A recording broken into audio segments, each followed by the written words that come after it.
Welcome to the Datalynx official YouTube channel. In this tutorial, we will learn about the template configuration in DMS Data Exchange. Templates, a wizard-like interface for building configuration specifications. Templates contain information about the data sources, data destinations, mapping rules for migration, cleansing and transformation rules. Templates are version controlled for audit purposes and can be cloned. Let's start by logging into DMS Data Exchange and start exploring the template configuration. As this is a new installation, no templates are yet created. Click on New button to initiate a new template DMS Data Exchange. In this video, we will go through the options available in 3 different tabs: Details, Source, and Destination. First we will go through the options in Details tab. Template ID. Data Exchange generates a unique ID for the template. Version, this shows the version number of the template. Created by, this indicates the username of the user that created the template. Last action by, this will show us which user has performed the last action. Date created, this indicates the date that this template was created. Last action date, this indicates the date when last action was performed. Status, this indicates the status of the template, either edit or ready. Name of the template, it is better to give a meaningful name so that we can understand the purpose of the template. For this tutorial, we will name it as Demo Exchange Template. Validation rules, this will be explained in Lesson 11. Processing server, the name of the processing server that will process this template. Next we have security level and security caveat. Before we go into these options, we need to understand although data exchange can be used by individuals, it's best suited for companies and enterprises. Data exchange is a tool that shines when used by teams. In the DMS, we can create users that operate on data exchange. We can assign security levels and security caveats for each user. If we create a template with security level of high, then only the users matching this security level can access this template. Description, this will be the description of this template indicating the purpose of this template. Records rejected when rule is triggered. This determines the action to be taken when the result of evaluating a rule against a field value is true. If the box is ticked, the record is rejected, and if unticked, the record is accepted. Load balance on multiple servers, this indicates if we have multiple servers, the load can be balanced among them. Business rules simulation, specifies whether the job template will run in simulation mode.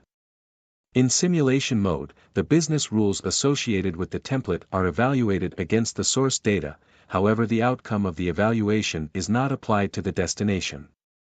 Next we have template plugin section. A plugin is a DLL library that acts as an add-on to Data Exchange and gives it an additional functionality which does not modify the core functionality of Data Exchange. Data Exchange uses different plugins to perform some tasks while executing this template. For example, after generating a file, move it to another directory and rename it. Next is Call Next Template section. We can select the template ID and version of other template that will be processed after this template. Next is Call Parallel Template section. We can select the template ID and version of other template that will be processed at the same time with this template. Called Next By section shows the template that trigger the current template once they are processed. Called Parallel By section shows the template that trigger the current template for processing parallelly. Let's give the template name and select Processing Server. Also select the security level as medium. Let's move to the Source tab and jump to DB type. In here we can see many options: Oracle, SQL Server, Delimited, Plugin, and many more. This is one of the most powerful features of Data Exchange. It can access the data from almost any data stored system out there. If we pick Oracle, we need to provide the username, password, and database. For SQL Server, we need to provide server name in addition to the username, password, and database. OLEDB is a set of interfaces used for accessing different data sources such as databases and spreadsheets in a uniform way. It's commonly used in Windows applications for data access and manipulation. Data Exchange is pre-built with options on the bottom. If you click on Excel, the connection string to connect to XLSX files will be generated. The same for SAP HANA or any other options. A connection string is a string used to specify how to connect to a database or data source, including details like server name, database name, and authentication information. But please be aware that these strings need to be edited to suit your data source. You can click on Other to create a custom connection to a new system. This will be explained later on, as this is an advanced topic. We can even use a custom connection string that connects to a database on Azure Cloud or any system that supports the functionality of connection strings. With enough understanding, the possibilities are limitless. Let's check another data source. Delimited is a really powerful feature that gives us the ability to connect to any kind of delimited file and interact with it using SQL. You need to specify the location of the file and if it has headers or not. These are some of the most used options in data source. Let's create our first template using SQL Server. We need to provide the server name, username, and password. You can copy the SQL Server login that was created in the previous lesson. Then we can select the database from the list below. Let's go with AdventureWorks 2019. Next is Database Stored Procedure section. Before execution, DB stored procedure is used to identify and pass parameters to a database stored procedure that will execute once before processing of the job specified by the template commences. After execution, DB stored procedure is used to identify and pass parameters to a database stored procedure that will execute once after processing of the job specified by the template completes. Next, we have DB parameters section. These provides access to a range of parameters that enable database processing modes to be customized for processing the job specified by the template. Connection timeout specifies the number of seconds that a database connection should wait for a response from the database before timing out. Query timeout specifies the number of seconds the SQL query waits for the response from the database before timing out. Command timeout. This specifies the number of seconds before a command for the database times out, if the database is busy or doesn't respond. Cursor location specifies whether data operations are performed on the client or server system. Cursor type defines the type of cursor the provider should use when opening the record set. There are 4 options for the cursor type parameter. KeySet generates a static result set of key values. As records are scrolled, the current data for that record is retrieved from the database.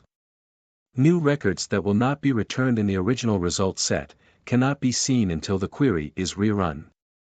Dynamic generates a dynamic result set. All changes made to the source data are visible. Open forward only allows only forward movement through the query result record set. Static generates a static result set. The cursor can scroll backward and forward through the result set. Changes made to the database by other users will not be visible until the query is rerun. Next is isolation level, specifies how a transaction interacts with other transactions being processed simultaneously against the same tables. Serializable, changes to data by other transactions while your process is running are not visible to your process. Repeatable read, changes to data by other transactions while your process is running are not visible to your process unless the data is requeried to retrieve an updated set of records. Note that support for these isolation levels is dependent on the driver being used and therefore may not be available for all databases. DB lock type determines what type of lock should be placed on record during editing. The options are: optimistic, only locks the records when it is being physically updated. Pessimistic, locks each record while it is being edited. Read-only locking allows multiple users to read data simultaneously. That prevents any write operations. Maximum records, the number of records processed for a select query. Cache size, the size of the cache in bytes. Let's go through the Destination tab. Let's select the database type. Within this section, we have various options available, including Oracle, SQL Server, Delimited, and more. Almost any database can be loaded with data using this feature, making it the most potent aspect of data exchange. If we want to load data into Oracle, we must provide a username, password, and database. For SQL Server, we need to provide the server name in addition to the username and password. The remaining choices resemble the ones we covered during our review of the Source tab. Let's go through Transaction section. Use transaction, options are yes or no. Commit cycle, the number of records that should be buffered in memory before being committed to the database. By default, 5,000 records will be committed within a transaction.